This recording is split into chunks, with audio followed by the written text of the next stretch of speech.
hormati. Jadi sebelumnya saya Mas Danang, karena saya lihat itu kan di RPP itu asuhan keperawatan pada lokal anestesi ya. Saya pikir saya berpendapat bahwa itu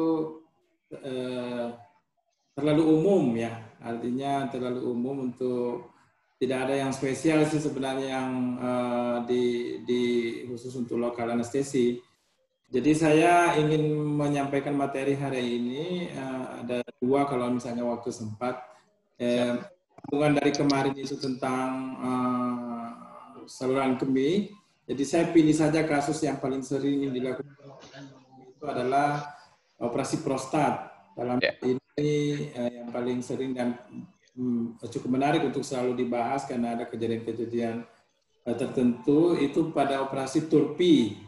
Ya, jadi tur prostat itu. Kemudian yang kedua untuk mengganti lokal anestesi pada kasus-kasus operasi kecil seperti lipoma, saya mau membahas tentang operasi sedasi pada pasien anak-anak yang mau melakukan prosedur CT scan. Jadi ini siap dok. Ditemukan di rumah sakit, tetapi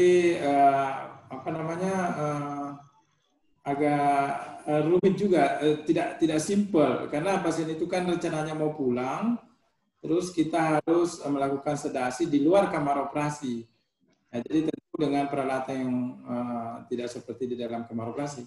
Misalnya nanti kalau misalnya nanti berikutnya saya dapat materi-materi khusus untuk lipom lokal anestesi yang menarik, kira-kira nanti saya bisa share lagi ke Mas Danang ya. Ya, Dokter Rizam, terima kasih. Silakan dok. Jadi saya mulai saja dengan ini ya, transuretral resection prostat ya. Ini bisa kelihatan ya? Ya, terlihat jelas dok. Ya, oke. Baik, adik-adik mahasiswa, kita mulai hari ini dengan TURPI. Jadi operasi TURPI ini adalah singkatan dari transuretral resection of the. Ini operasi yang cukup sering dilakukan dan memerlukan beberapa perhatian khusus begitu. Ini ada hubungannya dengan operasi di saluran kemih ya, operasi saluran kemih yang melibatkan orang tua, kemudian ada efek samping yang bisa terjadi dan bisa fatal kalau kita tidak mengantisipasi sebelumnya. Baik, TURPI ini adalah reseksi prostat melalui uretra dengan resektoskop.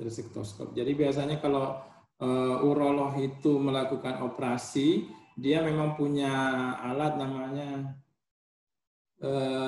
apa lagi namanya nih? Ya pokoknya yang dia bisa lihat itu dia bisa lihat hanya masuk dari uretra pasien, tentu uretra pasien laki-laki ya karena kita bicara tentang prostat. Kemudian dia bisa lihat ke dalam sampai ke prostat pasien ya. Nah, dengan melihat ke dalam dia bisa melakukan tindakan intervensi. Ya, jadi alatnya itu selain untuk diagnostik, dia bisa langsung melakukan intervensi. Jadi sangat bagus ya. Sudah. Halo? Ya. Ya. Ini mohon maaf ini baru mulai langsung ada panggilan. Ya dok, apa-apa dok, kami tunggu dok.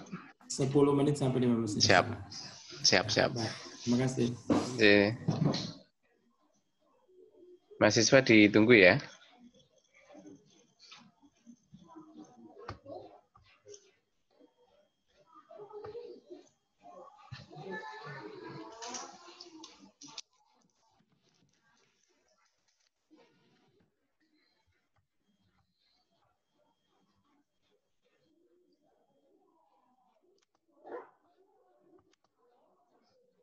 Satu lagi silakan, mungkin nanti.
Prosedurnya sebenarnya minimal invasif.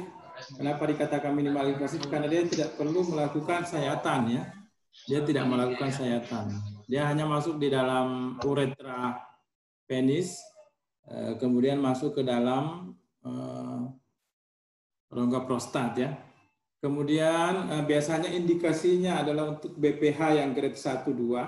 BPH itu artinya benign prostat hypertrophy yang masih grade 1-2. Artinya besaran prostatnya belum terlalu besar ya, masih bisa pakai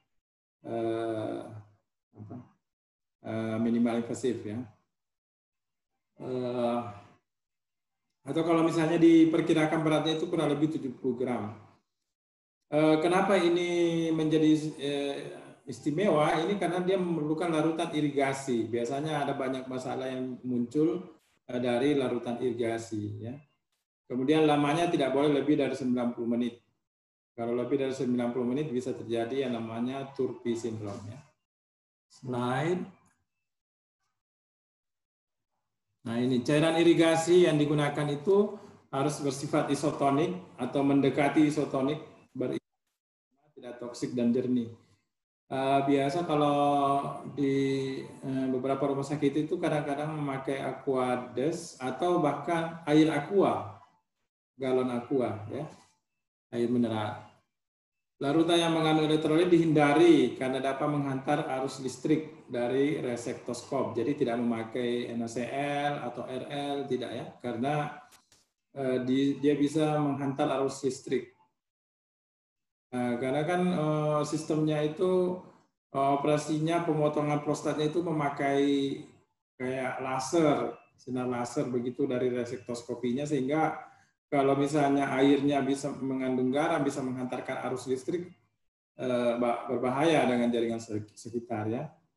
Sehingga larutannya ideal gliserin 1,5% campur sorbitol dan manitol. Tapi ini saya lihat itu orang-orang urolonya lebih gampang dia pakai air aqua galon. Persiapan prabedah, pasien yang mau melakukan operasi ini rata-rata umurnya berusia lanjut. Karena itu kan hipertrofi prostat kan memang penyakit orang tua ya, penyakit orang tua, sehingga biasanya didapat ketika usia tua, sehingga pasiennya itu umumnya berusia lanjut. Kalau usia lanjut itu tentu banyak masalah ya. Nah, biasanya usia lanjut itu disertai dengan penyakit jantung itu secara statistik dikatakan 67%. 50% dengan kardiovaskuler jantung dan pembuluh darah ya. 77% di pasien usia lanjut itu didapati dengan kelainan EKG. 29% itu dengan PPOK, penyakit paru obstruktif kronik ya. Apakah itu asma atau emfisema atau bronkitis ya. Karena merokok, nah, biasanya PPOK itu 29% dan 8% diantaranya dengan DM. Ini secara statistik. Oleh karena itu pemeriksaan yang dibutuhkan tentu saja pemeriksaan darah rutin, ya, kimia darah khususnya yang berhubungan dengan ginjal, ya, ureum, kreatinin dan elektrolit, dan pemeriksaan golongan darah. Karena operasi ini meskipun dia minimal invasif, tetap ada resiko untuk terjadinya perdarahan. Ya. Pilihan anestesi pada operasi Turpi, kita memilih regional anestesi ya. Seperti yang kemarin kita bicarakan sebelumnya, neuraxial anestesi ya, bisa spinal, bisa epidural. Kebanyakan sih spinal ya. Kenapa regional anestesi? Karena kalau regional anestesi pasiennya tetap sadar ya, sehingga kondisi mental pasien itu selalu terpantau ya. Kita tahu kapan dia mulai pusing, kita tahu kapan dia mulai bingung, kayak bicara kacau, itu bisa kita kontrol karena dengan menggunakan regional anestesi. Regional anestesi bisa menyebabkan vasodilatasi dan mengurangi beratnya overloading sirkulasi. Ya, regional anestesi seperti yang kuliah-kuliah sebelumnya, dia kan memblok simpatis sehingga parasimpatisnya lebih dominan. Parasimpatis yang dominan itu pada pembuluh darah dia menyebabkan vasodilatasi. Nah, sehingga vasodilatasi mengurangi beratnya overloading sirkulasi. Kalau vasodilatasi kan kemungkinan untuk terjadinya overloading lebih kecil karena pembuluh darahnya lebih melebar, lebih banyak bisa menampung sirkulasi. Ya. Mengurangi jumlah darah yang hilang dengan menurunkan tekanan darah selama pembuluhan. Karena regional anestesi vasodilatasi, sehingga tekanan darah juga ikut turun. Kalau tekanan darah turun, hipotensi itu pembuluh darah menjadi lebih sedikit terjadinya perdarahan. Karena tekanan darahnya yang rendah, jadi kalaupun misalnya terjadi robekan pada kapiler itu tekanannya rendah, perdarahan juga lebih sedikit ya. Memberikan analgesia post-op ya. Karena regional anestesi itu bisa bertahan sampai 2-3 jam sensoriknya, sehingga analgesia pasca bedanya itu lebih bagus dibanding general. Kalau general itu ditutup, kemudian pasien dibangunkan, yang pertama dia lebih cepat merasa nyeri ya. Karena obat-obatan intravena yang diberikan itu memang bisa mengurangi nyeri, tetapi tidak bisa menghilangkan nyerinya. Ya, hanya meskipun kita pakai multimodal itu penurunan ambang nyerinya itu lebih kecil dibanding kalau kita menggunakan spinal. Kalau spinal ya memang tidak ada dirasa ya.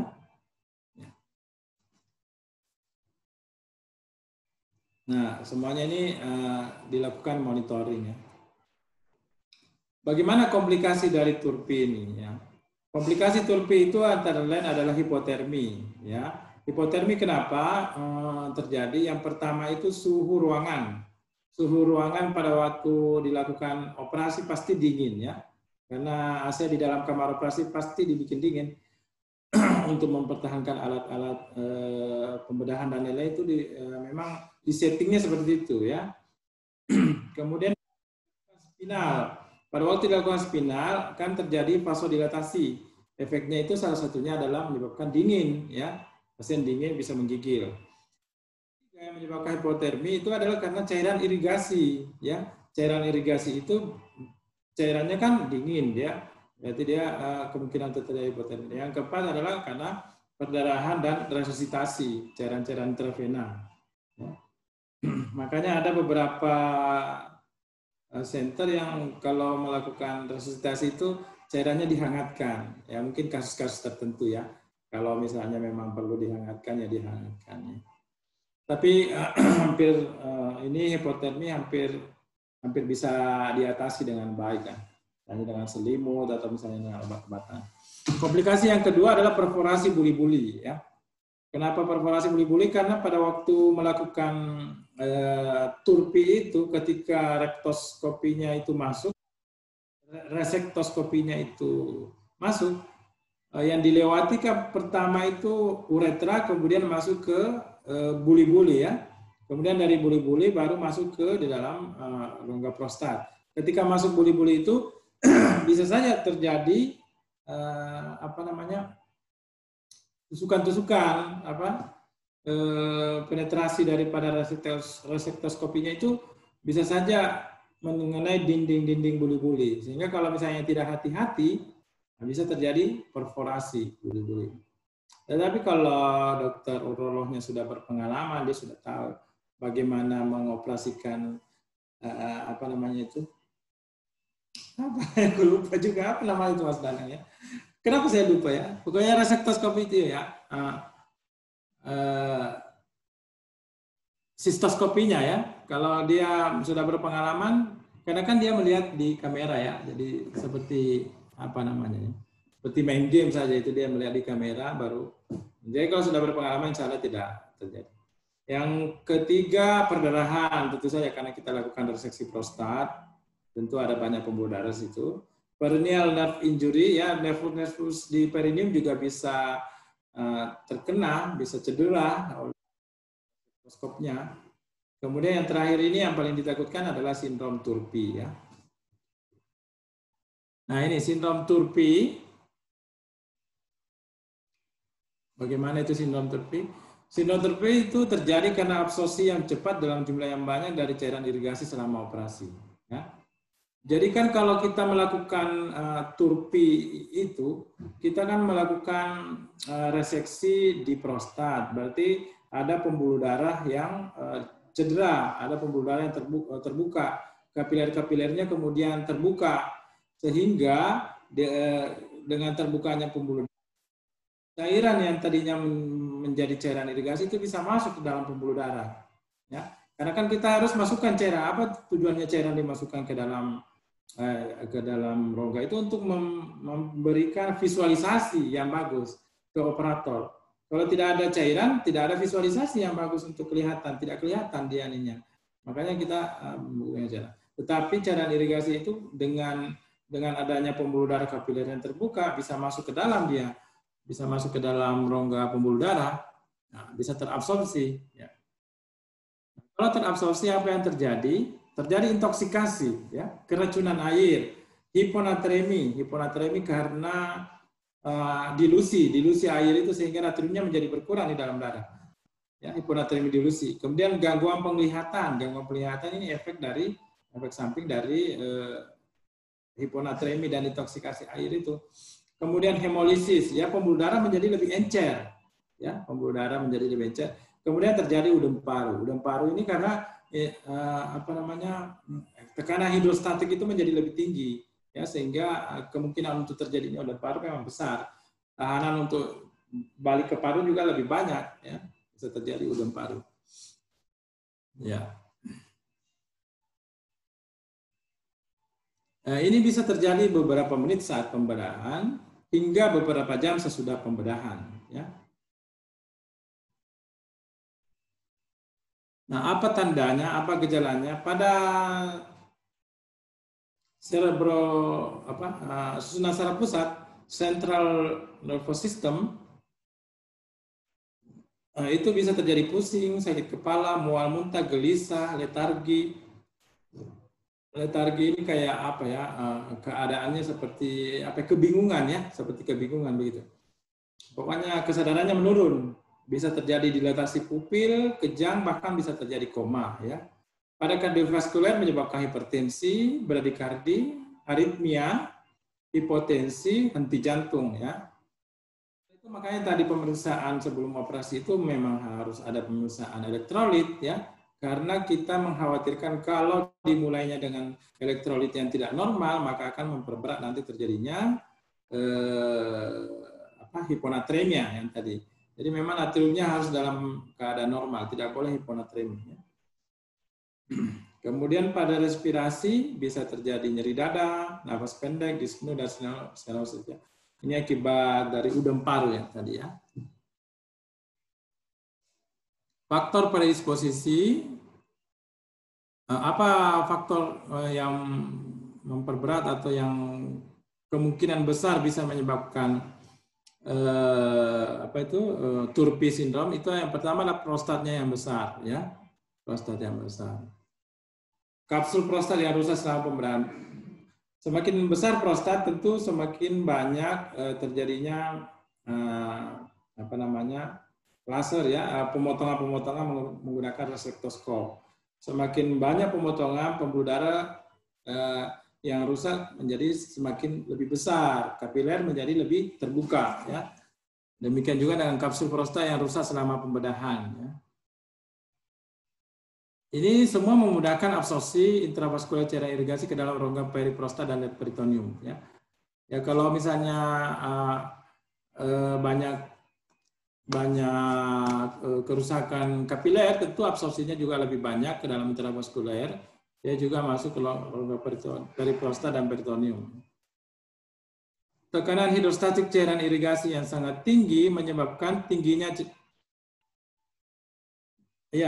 tekanan hidrostatik cairan irigasi yang sangat tinggi itu juga bisa menyebabkan faktor predisposisi untuk terjadinya turpi sindrom, ya. Kita bisa bayangkan kalau kalau pembuluh darahnya banyak yang rusak, tentu lebih banyak yang bisa terserap. Kemudian yang kedua, kalau tekanan dari air tinggi, cairan irigasi tinggi, tentu juga lebih banyak yang terserap.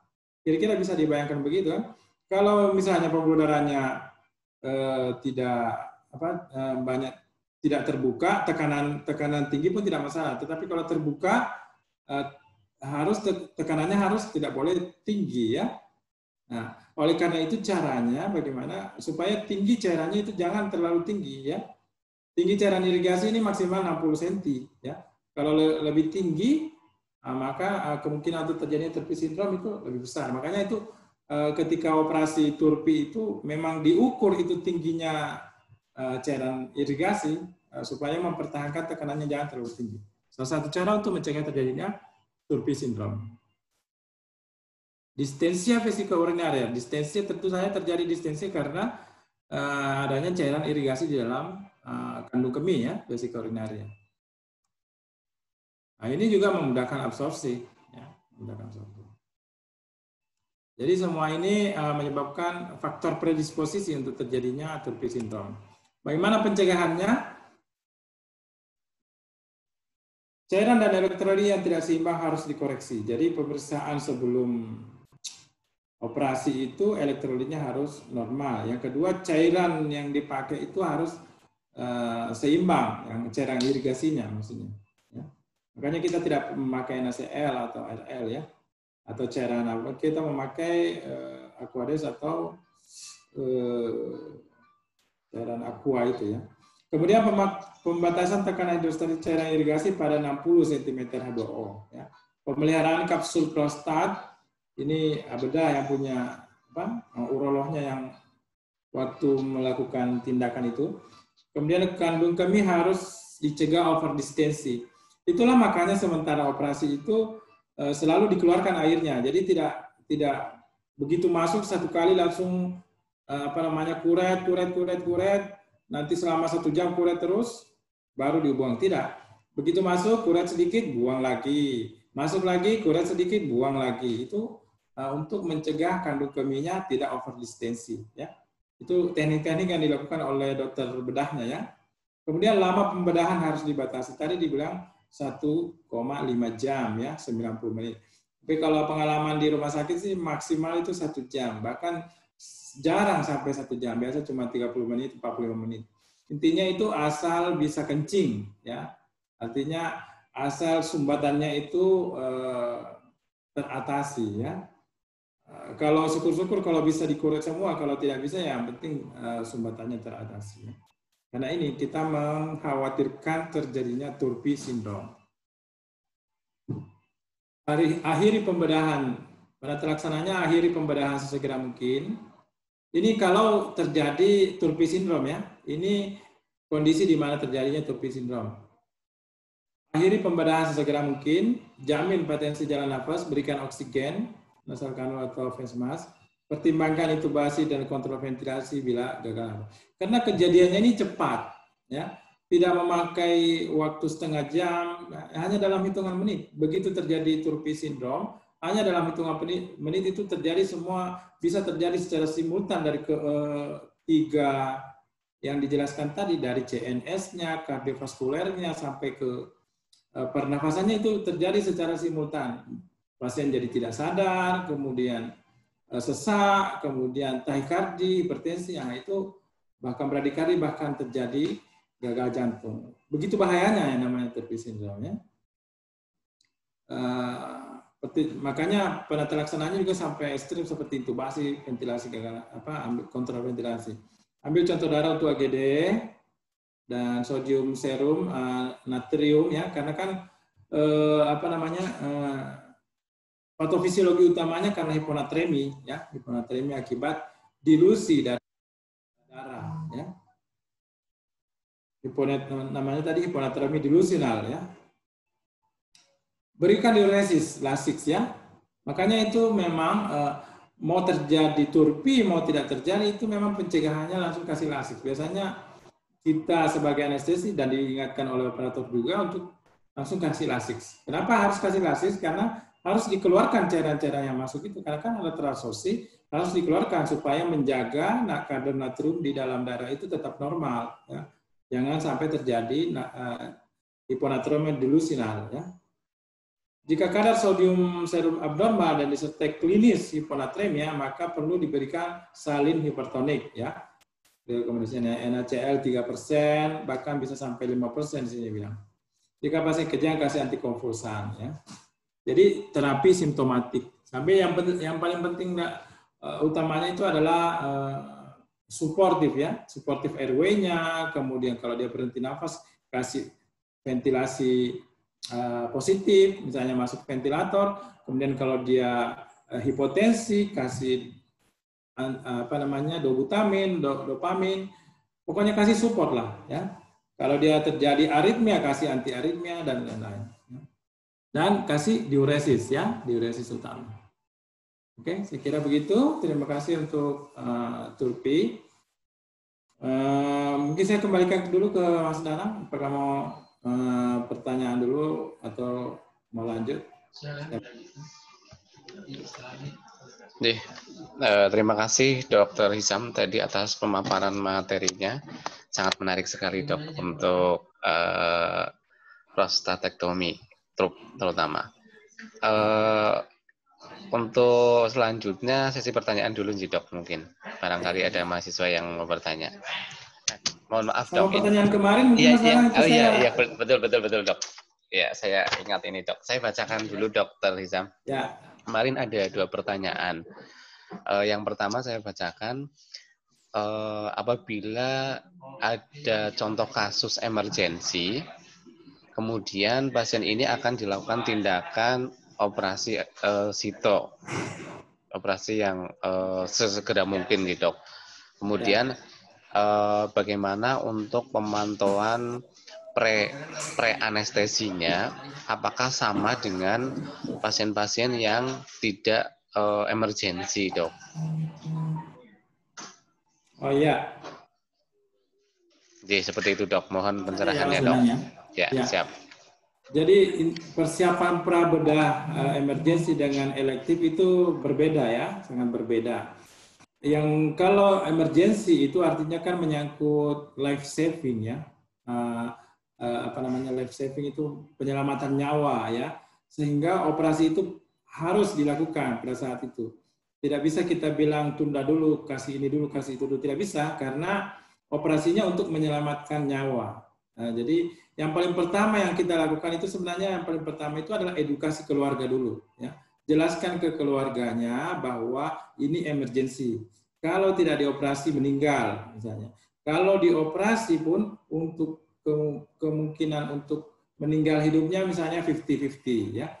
Berikan dulu penjelasan ke keluarga. Kalau keluarga ragu, lebih baik tidak usah dilakukan. Karena yang paling utama itu adalah persetujuan keluarga. Karena untuk misalnya nanti masalah di belakang hukum dan lain-lain ya. Tapi rata-rata keluarga setuju ya. Jadi keluarga setuju. Ketika keluarga setuju, langsung kita lakukan pemeriksaan. Biasanya sih paling jauh di UGD ya. Paling jauh di UGD dilakukan pemeriksaan pre-anestesinya. Tidak pernah sampai di ruangan ya. Bahkan ada yang diperiksa di ruang persiapan. Karena sudah cepat-cepat, apalagi misalnya terjadi perdarahan langsung. Nah, tetapi apa yang diperiksa ya tetap kita usahakan periksa 6B yang sebelumnya saya bilang itu. 6B, breathing-nya, blood-nya, brain-nya, bowel-nya, bladder-nya, dan bone-nya. Dan itu bisa dilakukan simultan dalam waktu yang singkat, tidak lama. Ya, langsung dalam satu kali melihat kita bisa lihat pernafasannya bagaimana. Apakah bebas, kemudian pola nafasnya bagaimana, apakah torakoabdominal atau torakal atau abdominal. Kalau terjadi torakal atau abdominal berarti ada masalah, mungkin ada gangguan di paru-parunya atau di gangguan di jalan nafasnya misalnya. Kemudian kita lakukan tensi, pasang monitor, bisa dipasang monitor di intraop, di ruang persiapan atau di UGD. Di situ kita langsung lihat parameter heart rate dan tekanan darah dan saturasi dalam waktu bersamaan ya. Jadi kita bisa langsung lihat blood-nya ya, sirkulasinya. Apakah pasiennya masih normotensi, apakah pasiennya sudah hipotensi atau hipertensi ya. Kemudian kita lihat apakah dia tahikardi atau bradikardi atau aritmia ya dengan. kemudian kita bisa langsung lihat SpO2-nya. Karena pasien-pasien yang pucat itu biasanya tahikardi, SpO2-nya juga turun, tensinya juga turun. Nah, kemudian kita lihat B3-nya itu dengan memanggil. Kalau dia misalnya dia bisa menyaut, berarti kan dia punya GCS 15 ya. Kalau misalnya dia tidak bisa, berarti dia ada penurunan kesadaran ya.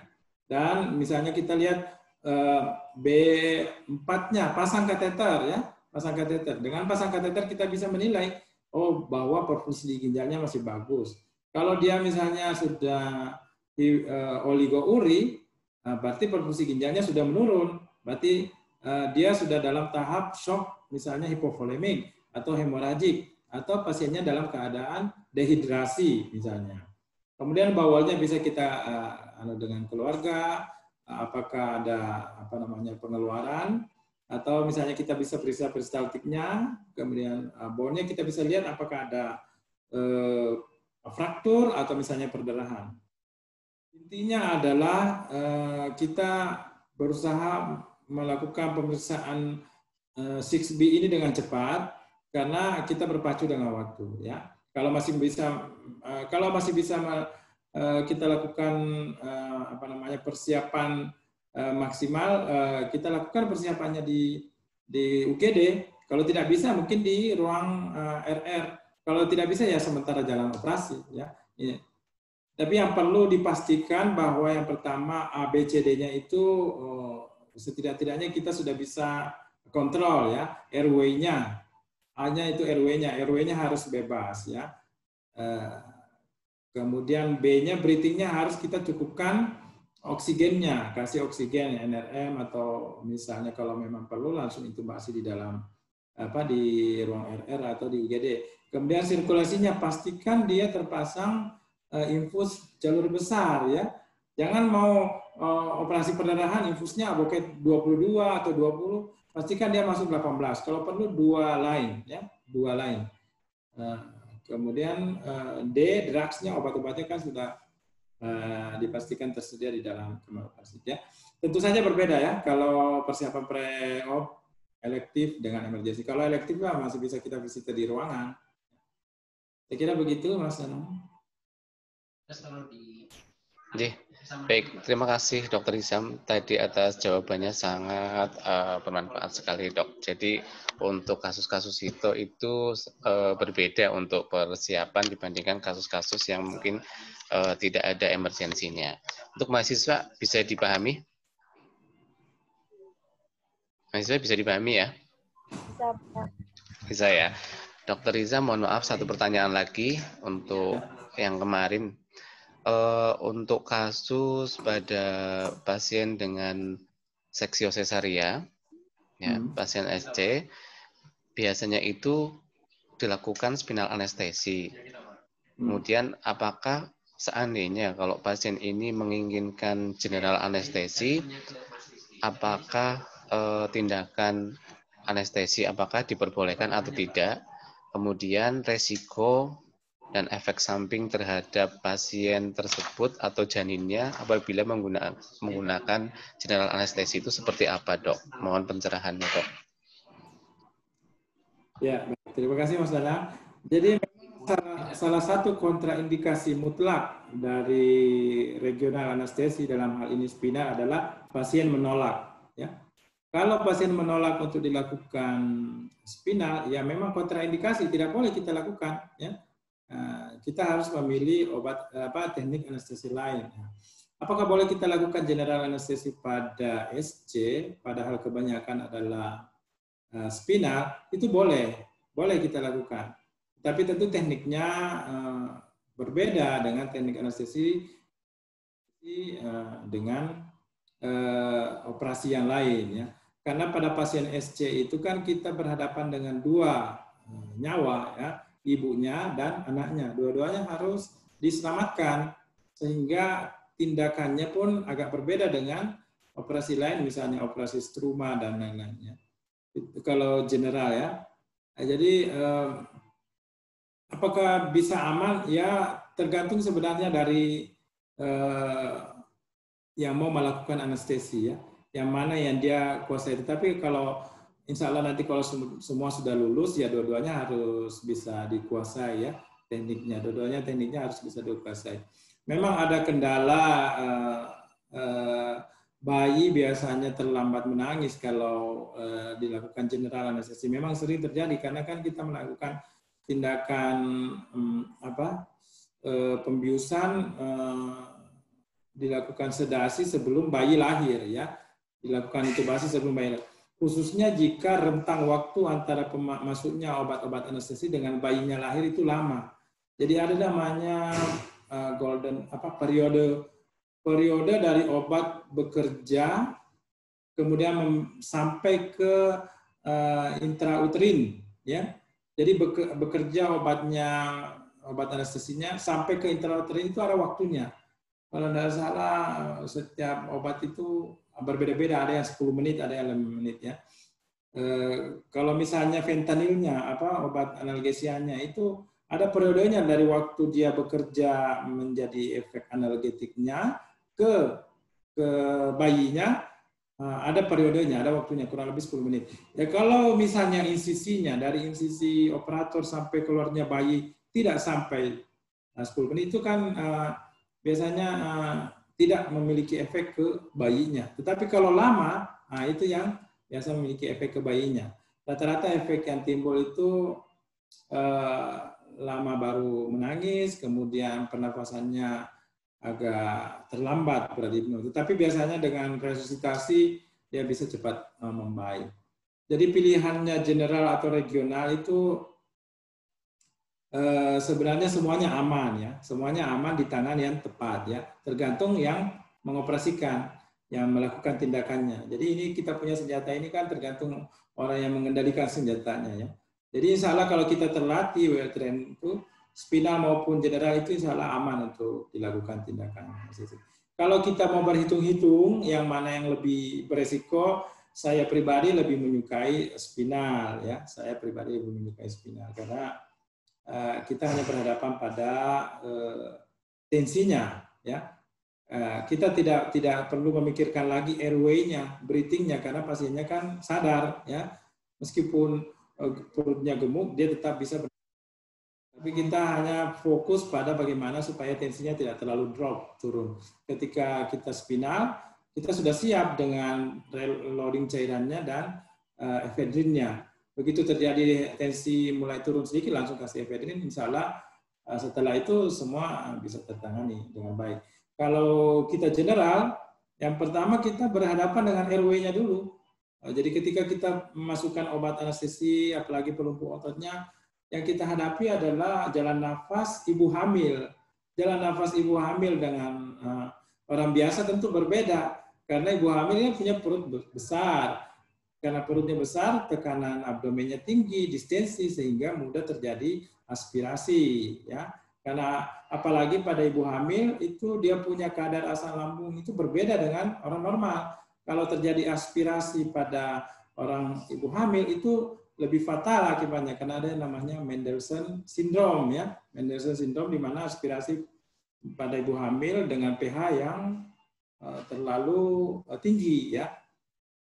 Nah, jadi itu resikonya airway-nya. Jadi kadang-kadang kalau kita sudah masukkan obat anestesinya itu sebelum intubasi itu saturasi turun karena tekanan tinggi dari abdomen, sementara yang kita pompakan itu kadang-kadang tidak mencukupi. Ya. Jadi kadang turun sampai 70, 80, baru kita intubasi, baru coba naikkan lagi. Tetapi kalau kita sudah terlatih juga, tindakan-tindakan resiko-resiko itu langsung bisa kita cepat atasi, insya Allah aman untuk pasiennya, asalkan tidak terlalu lama. Jadi sekali lagi mau spinal, mau epidural, mau general itu tergantung siapa yang mengoperasikan, ya, siapa yang berada di belakangnya. Ya. Kalau misalnya dia terlatih atau lebih familiar, lebih secure rasanya dengan spinal. Kalau pasiennya menolak, kita bisa berikan penjelasan. Rata-rata kita bisa berikan penjelasan itu pasien akhirnya menerima. Pengalaman saya kalau saya lihat rata-rata kan takutnya spinal itu karena dia sadar, dia misalnya dengar itu gunting. Nah, kita bisa jelaskan ke pasiennya bahwa kalau sudah di spinal, sudah dilahirkan bayinya itu ibu bisa ditidurkan, jadi ibu tidak dengar itu orang dioperasi. Kemudian kita juga bisa jelaskan kalau kita spina, ibu kan tetap sadar, ibu tetap langsung bisa peluk bayinya. Begitu lahir, ibu bisa langsung peluk bayinya. Biasanya dia akhirnya bilang, oh oke lah dok, begitu. Begitu Mas Anand. Ya, baik. Terima kasih Dokter Gita Nizam atas penjelasannya. Jadi untuk anestesi pemilihan, jadi semuanya memang sebenarnya aman ya dok, tidak ada kendala. Tinggal operator anestesinya harus terampil untuk mengetahui efek-efek yang terjadi. Baik. Mahasiswa, bisa dipahami? Bisa, Pak. Bisa ya.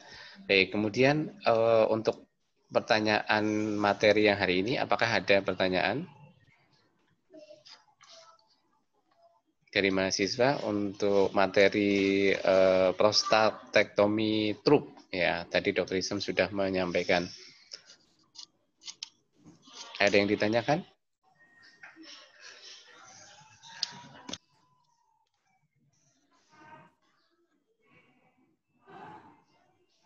Belum ada, atau dilanjut saja Dr.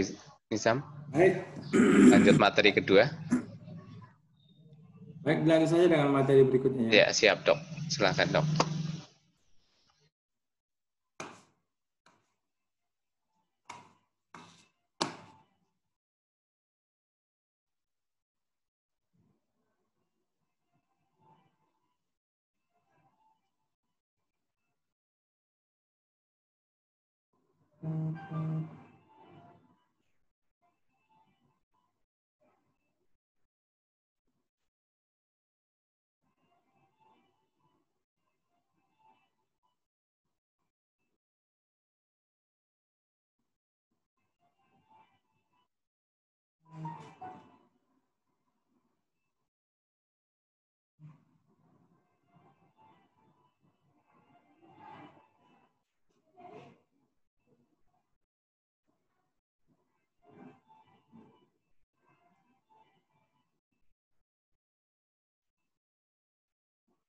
Bentar ya, saya lihat dulu kenapa namanya terbuka.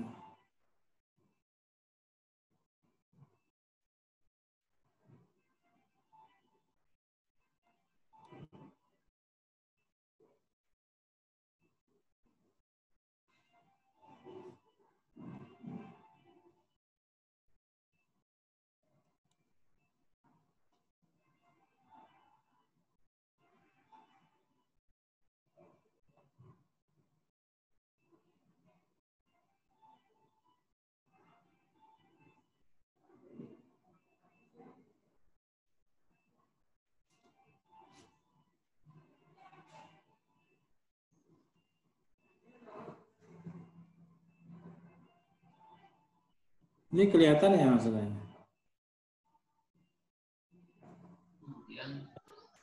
Ya, terlihat jelas dok. Ya, Ya. baik.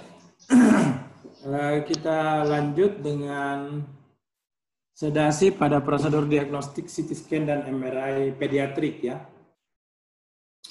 Jadi ini cukup penting ya, karena tidak jarang kita temukan ya, dan agak sedikit berbeda dari biasanya karena kita akan melakukan tindakan sedasi di luar kamar operasi ya. Kalau di dalam kamar operasi sih sudah biasa. Nah, kita kenapa berbeda? Karena tentu lingkungannya berbeda. Nah, di CT scan dengan MRI dengan kamar operasi kan berbeda lingkungannya. Di kamar operasi kita lengkap obat-obatnya, kita ada mesinnya, kita ada bubek dan lain-lain. Kalau di luar kamar operasi kan kita mesti bawa sendiri. Tapi kan tidak mungkin juga kita bawa mesin anestesi masuk ke dalam CT scan atau MRI, tidak mungkin. Paling kita bawa seperlunya, apakah itu ambubek, kemudian obat-obatan. Kemudian yang kedua pemantauan atau monitoringnya tentu lebih simple, lebih sederhana kalau di ruang CT scan dibanding di ruang kamar operasi. Nah ini. Kenapa perlu sedasi dan diagnostik pada tindakan-tindakan ini adalah karena prosedurnya kadang-kadang yang menimbulkan nyeri ya. Biasanya MRI atau prosedur lain yang menimbulkan nyeri. Atau ada prosedur yang tidak menimbulkan nyeri, tetapi pasiennya tidak kooperatif, ya. Nah, dia membutuhkan fasilitas imobilisasi. Pasiennya kan tidak boleh tidak boleh goyang, ya. Kalau misalnya harus di CT scan atau di MRI kan pasiennya tidak boleh goyang. Sementara yang kita hadapi adalah anak-anak. Jadi agak susah kita meminta untuk anak-anak itu tidak goyang, ya. Karena itu butuh ansiolisis, ya. Ansiolisis artinya menghilangkan kecemasannya. Tapi kadang-kadang anak-anak itu tidak hanya tidak cukup dengan ansiolisis, dia bahkan butuh sedasi, ya. Apa resiko yang kita hadapi adalah hipoventilasi, ya, karena pemberian obat-obatan anestesi itu kan banyak yang menyebabkan hipoventilasi, banyak bikin beripnu atau sampai apnu, misalnya propofol atau misalnya midazolam, hampir semuanya menyebabkan hipoventilasi atau bisa terjadi apnu. Kemudian bisa terjadi obstruksi jalan nafas, ya, karena pasien dalam keadaan tertidur dalam sangat mungkin untuk terjadi obstruksi jalan nafas, apakah lidah jatuh ke belakang atau misalnya posisi kepala yang tidak ekstensi dan lain-lain. Bisa terjadi laryngospasme, ya. Bisa terjadi kegagalan kardiopulmoner kalau misalnya berlanjut hipoventilasi apnonya ini kemudian terjadi saturasi turun, tentu yang terjadi adalah kegagalan kardiopulmoner, ya. Sementara kebutuhan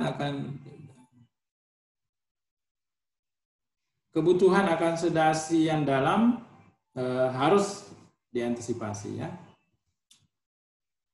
Slide. MRI, magnetic resonance imaging, pertimbangan khusus, pertimbangan pasien, ya, ruangannya yang bising, kadang-kadang anak-anak tidak suka, kemudian perihal keamanan, karena MRI itu kan setahu saya itu ada magnetiknya, sehingga memang agak resiko untuk ada orang lain yang masuk, keluarga yang masuk, bisa terjadi radiasi, ya, radiasi.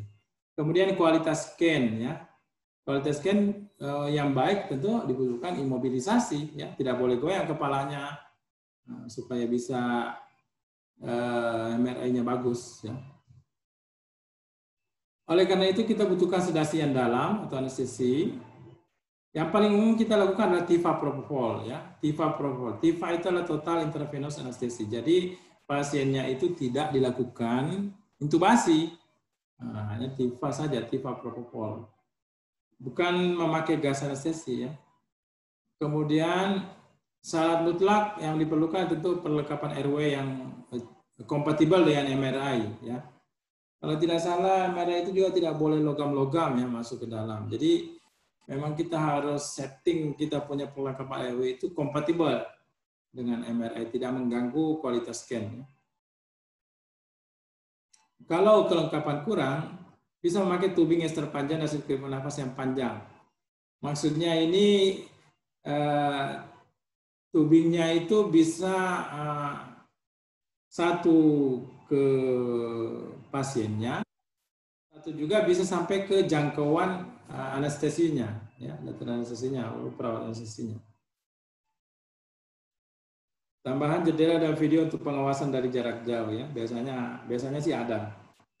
Jadi kadang kita pasiennya masuk di dalam, kemudian kita sudah masukkan obatnya, kemudian kita keluar lihat monitoring. Nah itu yang ngeri-ngeri sedapnya di situ. Ketika kita obat sudah bekerja, tetapi kita berada di luar, ya. Harus bisa dipastikan bahwa pasiennya tetap bernafas baik, ya. Tidak hipoventilasi, tidak turun saturasinya. Tetapi kita tidak ada di situ, ya. Makanya perlu pengawasan dari jarak jauh. Kalau CT scan, risiko paparan radiasi lebih tinggi dibanding MRI. CT scan konvensional butuh waktu yang lebih lama. CT helikal butuh waktu yang lebih singkat, ya. Ini juga membutuhkan sedasi untuk prosedur tindakannya. Ini gambar ilustrasinya ya. Jadi kita bisa lihat ini dokter anestesinya di depan pakai stetoskop, terus dia lihat peta, kemudian asistennya di belakang dorong-dorong alatnya ya. Nah, terminologi sedasi. Tujuan sedasi pediatrik pada MRI dan CT scan. Yang pertama menjaga keamanan dan keselamatan pasien. Ya. Selalu yang pertama itu adalah pasien safety ya. Kemudian meminimalkan ketidaknyamanan fisik dan nyeri ya. Tentu saja ini yang kita harapkan supaya CT scan dan MRI-nya berjalan baik. Mengontrol kecemasan, meminimalkan trauma psikologis dan memaksimalkan potensi amnesia ya. Karena kalau tidak nyaman bisa terjadi trauma ya. Bisa-bisa nanti anaknya tidak mau lagi datang ke rumah sakit karena takut ya. Takut karena pengalaman yang sebelumnya. Jadi memang kita harus betul-betul memastikan anaknya nyaman ya. Jangan dipaksa-paksa ya. Mengontrol tingkah laku dan atau pergerakan sehingga prosedur dapat diselesaikan dengan aman, mengembalikan pasien pada stadium di mana pasien aman untuk dipindahkan dari supervisi medis ya. Seluruh sedasi memiliki risiko. Oleh karena itu pilih dosis obat yang paling rendah dengan indeks terapeutik yang paling tinggi ya. Jadi memang kita harus memilih dosis yang tepat ya. Tepat artinya bekerja dengan baik menyebabkan sedasi, tetapi dia tidak menyebabkan hipoventilasi. Ya. Tingkatan sedasi berdasarkan JCAHO dengan rekomendasi ASA. Ada namanya sedasi minimal yang hanya anksiolisis, hanya menghilangkan kecemasan. Ada sedasi sedang dan analgesia, ada sedasi dalam dan ada anestesi umum ya. Berdasarkan responnya, kalau sedasi minimal masih respon normal terhadap verbal. Jadi ketika dipanggil dia bisa menyaut. Jadi hanya tiru-tiru sedikit, hanya menghilangkan kecemasan. Ketika dipanggil namanya dia bisa menyaut. Kalau sedasi sedang butuh juga selain verbal, butuh sentuhan. Jadi tidak hanya dipanggil saja, butuh disentuh, baru dia bangun. Ya. Kalau sedasi dalam butuh nyeri, ya, butuh nyeri berulang. Kalau di anestesi umum maupun meskipun nyeri, ini yang biasanya di ruang kamar operasi. Meskipun nyeri dia tidak berespon. Ya. Jalan nafas kalau sedasi minimal hanya ansiolisis itu tidak berpengaruh. Ya. Kalau dia sedasi sedang, dia tidak membutuhkan intervensi. Kalau dia sedasi dalam, sudah membutuhkan intervensi. Apakah itu dengan LMA, dengan Gudel. Ya. Kalau sedasi sedang, hanya mungkin oksigen. Ya. Kalau pasti, intervensi harus dilakukan. Ya. Ventilasi spontan pada sedasi minimal itu tidak terpengaruh. Artinya, ventilasinya tetap spontan. Sedasi sedang itu masih adekuat. Sedasi dalam mungkin sudah tidak adekuat, mungkin sudah berdipnu, mungkin pendek nafasnya, ya. Kalau di anestesi umum sudah pasti tidak adekuat, sering tidak adekuat, ya. Sudah dia beradipnu, sudah dia nafasnya pendek, mungkin torakal atau mungkin abdominal. Ya. Fungsi kardiovaskuler juga tidak terpengaruh pada sedasi minimal, pada sedasi sedang ini biasanya juga tidak terpengaruh. Sedasi dalam juga biasanya tidak terpengaruh, kan anestesi umum dapat terganggu. Jadi dari terminologi sedasi ini kita bisa memilih yang mana kita bisa pakai untuk sedasi anak pada prosedur CT scan. Ya, tentu saja kita akan memilih di antara sedasi sedang atau dalam. Ya, kalau anak-anak rasanya kalau ansiolisis tidak bisa ya. Kalau bisa dia dengan ansiolisis ya lebih bagus lagi karena ansiolisis ini hampir tidak ada efeknya terhadap yang lain selain cemasnya saja, tetapi jalan nafasnya, ventilasi spontannya itu tidak terpengaruh. Kalau sudah mulai sedasi sedang ya sudah mulai ada sedikit efek pada jalan nafas terutama ya. Kadang-kadang sudah membutuhkan intervensi. Tapi kalau di sini masih dikatakan belum ya, belum.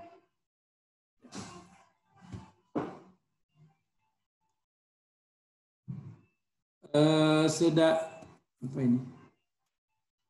Judulnya apa ini? Persiapan untuk sedasi, evaluasi kesehatan ya. Kita dapat informasi medis terkini, anamnesisnya, kemudian farmakokinetik obat anestesi dengan keadaan organ tubuh anak itu harus dipahami. Kemudian tanda vital dan pemeriksaan fisik tentang berkenaan dengan jalan nafas ya. Perhatikan kapan sedasi tidak dapat diberikan, kemudian waktu makan minum terakhir dan ketersediaan alat dan peralatan. Meskipun dia sedasinya ringan atau sedang, waktu makan minum terakhir tetap diperhitungkan ya. Tidak boleh kita menganestesi pasien dalam keadaan lambung penuh, karena risiko untuk terjadi mual muntah dan aspirasi menjadi lebih besar. Lebih repot nanti dibanding keuntungan daripada CT scan-nya, ya. CT scan atau MRI-nya.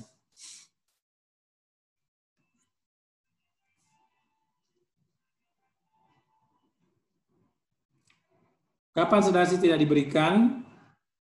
Kalau terdapat abnormalitas jalan nafas ya. Jadi jalan nafasnya abnormal ya. Misalnya tonsilnya yang besar ya. Pada keadaan peningkatan tekanan intrakranial, misalnya pada pasien trauma kepala ya.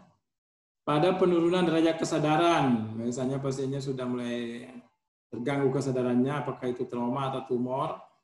Ada riwayat sleep apnea. Sleep apnea ini mungkin pernah dengar ya, sleep apnea, pasti sudah dengar, sering dengar ya. Di mana pada saat dia tidur tiba-tiba dia berhenti bernafas ya. Kadang-kadang kita tidur kemudian tiba-tiba bangun dan nafas sesak itu terjadi siang. Biasanya kalau kita tidur dengan potensi sumbatan, misalnya bantal yang terlalu besar atau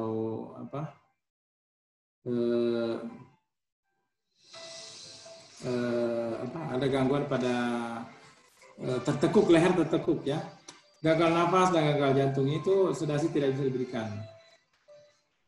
Atau penyakit neuromuskuler, obstruksi jalan saluran cerna, infeksi jalan nafas akut, ada riwayat alergi dengan agen sedasi, dengan gangguan tingkah laku yang berat, atau ada penolakan ya. Penolakan juga, dengan penolakan ya tidak boleh kita lakukan sedasi ya. Halo? Ya. Oh, sudah mau tuh online. Ya. Oke ya. Ini mohon maaf Mas Nanang, slide berikut nanti kita jeda dulu ya. Siap dok. Silakan dok.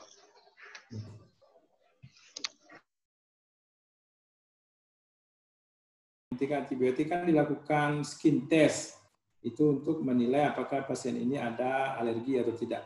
Selain itu biasanya hanya pertanyaan, sebelumnya ibu ada alergi atau enggak misalnya. Kadang-kadang ibunya menjawab tidak ada dok, atau misalnya kadang-kadang kalau saya minum Antalgin saya gatal-gatal. Hampir tidak ada ditemukan orang alergi dengan anestesi lokal yang di dalam spinal ya.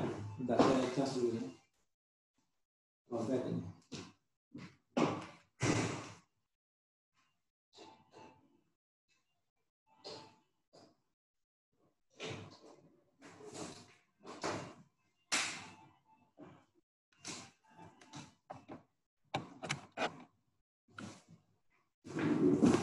Ya, hampir tidak ditemukan atau jarang sekali, tetapi bisa terjadi. Ya, bisa terjadi orang alergi dengan anestesi lokal. Ya. Kalau di daerah suntikan itu dia gatal-gatal, kemungkinan memang alergi. Mungkin dia yang biasanya kita suntikan itu sebelum dilakukan spinal ya adalah lidokain ya, anestesi lokal. Atau bisa jadi dengan obat bupivakainnya. Bupivakainnya dia anestesi lokalnya. Kalau ini ceritanya kita berpikiran positif ya dengan yang terjadi di pasien itu. Tapi kan kita tidak tahu, kita tidak tahu auditnya obat apa yang dimasukkan. Memang saat ini sering sekali kita memasukkan bukan hanya obat anestesi ke dalam ruang subarachnoid itu pada waktu kita spinal, kadang kita mencampur dengan misalnya fentanyl ya, analgetiknya, atau kita mencampur dengan klonidin atau dexmedetomidin, atau bahkan ada yang mencampurnya dengan petidin. Nah, obat-obat ini bisa juga menyebabkan terjadi alergi, ya. Makanya pernah juga, bisa juga terjadi misalnya salah kasih masuk obat, ya. Waktu tahun berapa itu ya barangkali itu 2015 itu ya, ada insiden di mana obat yang dimasukkan itu bukan bupivakain, tetapi yang dimasukkan adalah asam tranexamat, ya. Kenapa? Karena ampulnya itu sangat mirip, ya. Ampulnya mirip sehingga asisten yang memecahkan ampulnya itu mengira itu adalah bupivakain, padahal ternyata isinya adalah asam tranexamat. Nah, yang terjadi adalah alergi, kejang-kejang, dan meninggal. Nah, kalau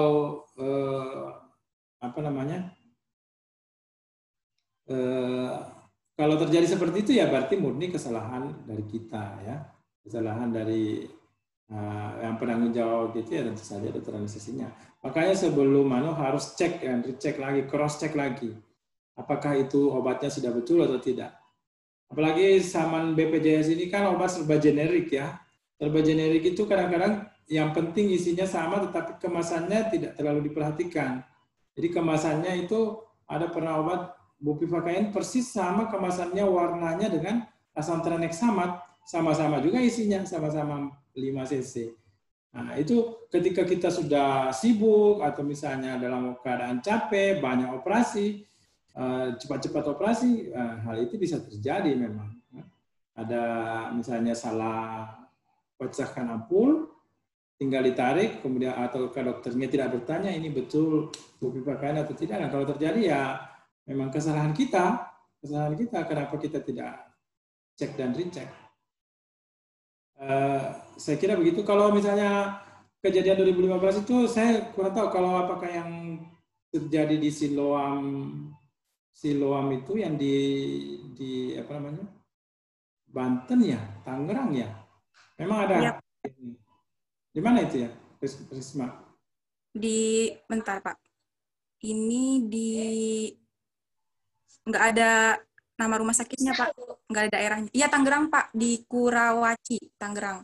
Ya, di Tangerang ya. Ya, memang pernah kejadian katanya seperti itu. Nah, itu kesalahan kita kalau memang kejadian. Tapi kalau tidak salah itu tidak terlalu sampai di auditnya saya tidak terlalu jelas apakah yang masuk itu memang bukan bupivakain atau tidak. Kalau bukan bupivakain ya memang tidak boleh karena tidak semua obat itu bisa masuk ke dalam ruang spinal, ya. Hanya obat tertentu. Ada namanya preservatifnya, itu harus betul-betul sesuai dengan konsistensi cairan cerebrospinal. Kalau lebih dari itu yang terjadi adalah neurotoksik, ya. Jadi dia mengiritasi neuron di dalam dan akibatnya fatal, kejang dan lain-lain. Tapi selain itu kalau betul dia bupivakain bisa juga respon akibat spinalnya. Respon akibat spinalnya turun tensinya bisa juga terjadi kejang. Ya, saya kira begitu Mas Danang. Oh ya, terima kasih Dok. Terima kasih Dr. Nizam. Sudah paham sih Mbak Risma tadi penjelasan dari Dr. Nizam? Ya, baik, terima kasih. Ya. Dari mahasiswa yang lain ada yang ditanyakan? Yang lain? Ada lagi? Untuk topik 1 atau topik 2? Kalau bertanya di luar materi bisa Pak? Ya, kaitannya masih anestesi ya. Halo Mbak. Halo. Iya, silakan sebutkan namanya. Kami di kelas 2A anestesi apabila ada seorang pasien pasca operasi itu merasa panas atau nyeri di bagian dekat anestesinya. Itu katanya karena obat anestesinya telah memudar, telah hilang gitu Pak. Nah itu bagaimana cara kita untuk menanganinya hal yang seperti itu? apa yang harus kita lakukan, dan apakah itu masih ruang lingkup dari tugas penata anestesi? Oke. Ya, Mbak, saya ulangi ya. Saya ulangi pertanyaannya ya, karena audionya kurang begitu jelas.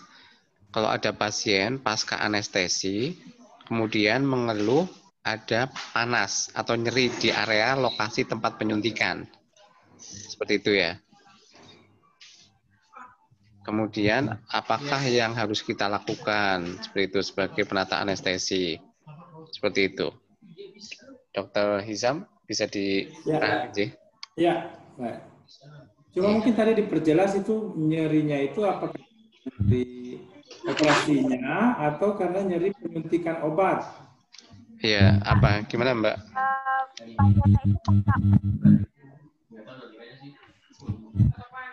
Pasiennya itu pasca operasi, Pak. Iya. Karena panas.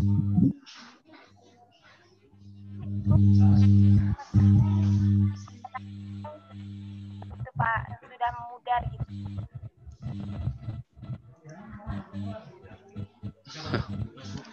Halo, Mbak. Atau saya jawab saja. Jadi dua mungkin kemungkinan yang ya, apakah dia pasiennya itu merasakan nyeri di daerah operasi, misalnya operasi APP, berarti kan operasinya di perut bagian bawah, nyerinya di perut bagian bawah, atau dia merasakan nyeri di pembuluh darah tempat disuntikan obat. Kadang-kadang juga seperti itu ya. Di mana peran anestesi? Ya, peran anestesi dokter maupun penatanya bertanggung jawab untuk pemulihan pasca bedah. Semuanya termasuk nyerinya ya. Yang paling sering memang nyerinya. Tapi bukan hanya nyeri ya, tekanan darahnya, pernafasannya, saturasinya, suhunya dan lain-lain itu semua masih tanggung jawab kita kalau di pemulihan anestesi, karena efek dari pembedahan maupun efek dari anestesi itu menjadi tanggung jawab kita. Nah, kalau misalnya terjadi nyeri, ya tentu saja kita harus lakukan terapi simptomatik sambil kita juga mencari tahu penyebabnya ini apa. Kalau misalnya penyebab nyerinya murni dari operasinya, insisinya, ya mudah saja kita kasih saja obat analgetik. Mungkin kita tambahkan dengan golongan weak opioid, misalnya tramadol, atau mungkin opioid juga bisa kita kasih, misalnya fentanyl atau pitidin, sambil kita memberikan obat yang lain. Dalam anestesi itu ada namanya multimodal analgesia ya. Jadi pemberian obat itu tidak hanya satu macam, tetapi kita kombinasi 1, 2, bahkan bisa jadi 3 macam obat analgetik yang kita berikan dalam rangka mengurangi terjadinya nyeri pasca bedah. Karena nyeri pasca bedah menjadi hal yang mengkhawatirkan atau menyusahkan nanti kalau terjadi sampai terjadi nyeri kronis ya. Awalnya nyeri pasca bedah, kemudian terjadi nyeri kronis, itu sudah berat, sudah susah untuk ditangani nyerinya. Quality of life dari pasiennya menjadi berkurang karena selalu merasa nyeri. Nah, kalau nyeri pasca bedah ya tadi kita berikan analgetik tambahan, kita kombinasi sambil kita tetap pantau monitornya ya, tensinya, nadinya, pernafasannya, suhunya kita tetap pantau. Kalau misalnya terjadi hipertensi ya kita tangani hipertensi, hipotensi kita tangani. Kalau dia nyeri karena penyuntikan, karena ada beberapa obat yang disuntikan menjadi nyeri, misalnya ketorolac, itu kalau disuntikan nyeri untuk di pembuluh darah, di vena tempat kita menyuntik, yaitu cukup dengan edukasi ya. Peran kita di situ sebagai anestesi, edukasi pasiennya bahwa memang ini penyuntikannya bisa bikin nyeri ya, nanti juga hilang ya, karena biasanya nyerinya juga tidak terlalu tidak lama, setelah selesai penyuntikan juga hilang ya. Saya kira begitu Mas Inu. Ya, baik Dr. Hizam, terima kasih tadi atas penjelasannya terkait dengan efek samping nyeri pada pasien pasca anestesi. Sudah bisa dipahami, Pak? Penjelasannya? Bisa ya? Oke, pertanyaan terakhir mungkin. Ada dari mahasiswa untuk pertanyaan terakhir? Ada tidak?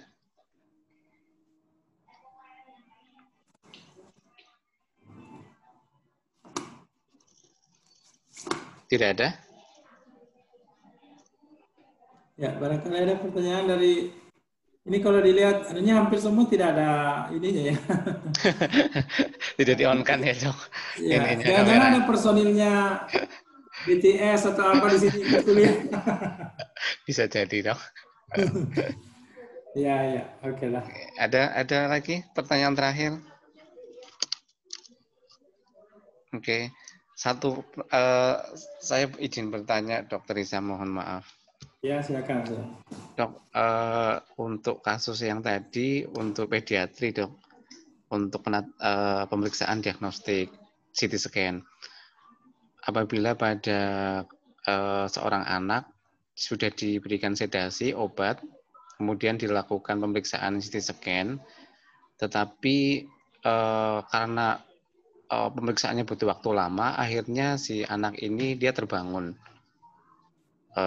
Kemudian selaku penata anestesi atau dokter anestesi, tindakannya apa, Dok? Apakah diberikan obat lagi, anestesi lagi, kemudian dosis tambahannya berapa, Dok? Ya. Terima kasih, Dok. Iya, terima kasih, Mas Danang. Jadi kalau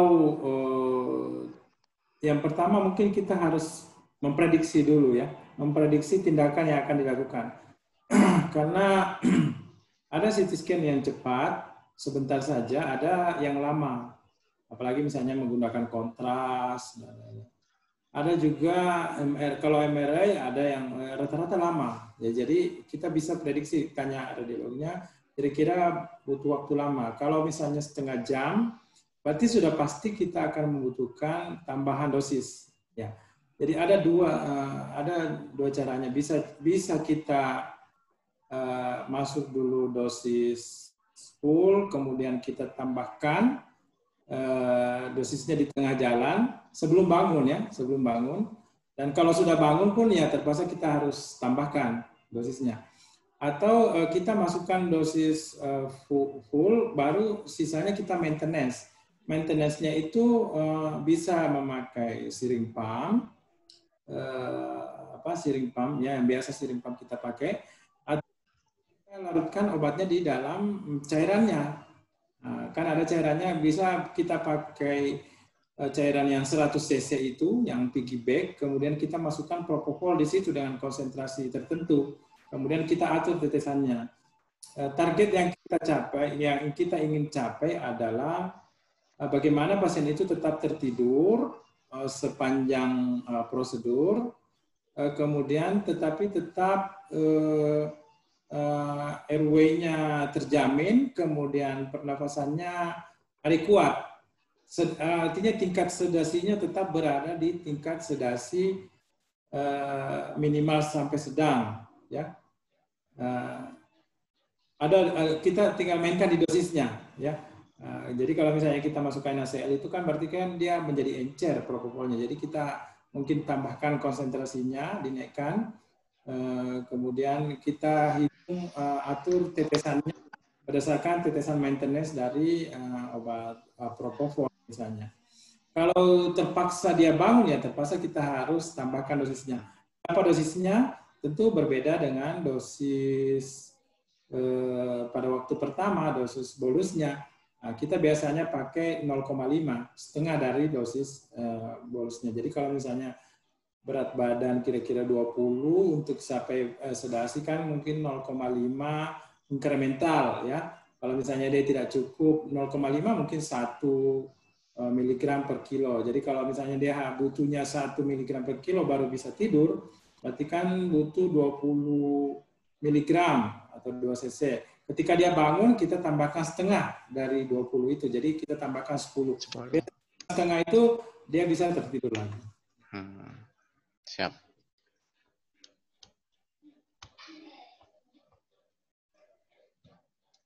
Saya kira begitu, Mas. Ya, baik, Dok. sangat paham. Terima kasih Dokter Rizam atas penjelasannya. Dari mahasiswa terakhir ada? Tidak ada? Atau sudah pada tidur? Tidak ada ya? Sudah jelas ya? Oke, baik. Ya, Dokter Hisam, terima kasih dok. Selama 3 hari ini banyak ilmu yang sudah kita dapatkan dok. Mudah-mudahan ilmu ini bisa diterapkan nantinya, khususnya mahasiswa yang akan menjalani nanti praktek-praktek di rumah sakit, khususnya di anestesiologi. Terima kasih Dokter Hisam. Kita ketemu lagi insya Allah di perkuliahan berikutnya, Dok. Ya, baik. Mohon maaf Dok apabila dalam perkuliahan ini banyak kekurangan dari saya maupun dari mahasiswa. Ini mohon dimaafkan. Untuk mahasiswa, terima kasih sudah mengikuti perkuliahan dengan baik dan diskusi dengan baik. Kita tutup untuk perkuliahan hari ini dengan membaca hamdalah bersama-sama. Alhamdulillahirrahmanirrahim. Salam buat keluarga Dokter Hisam. Mudah-mudahan sehat selalu. Jadi kita ketemu lagi di perkuliahan berikutnya, Dok. Mudah-mudahan sudah offline ya. Iya, terima kasih Dok. Jadi, Assalamualaikum Dokter Hisam. Waalaikumsalam. Jadi, saya live, Ji. Ya. Jadi, terima kasih Dok. Terima kasih dokter. Terima kasih. Nggak bisa.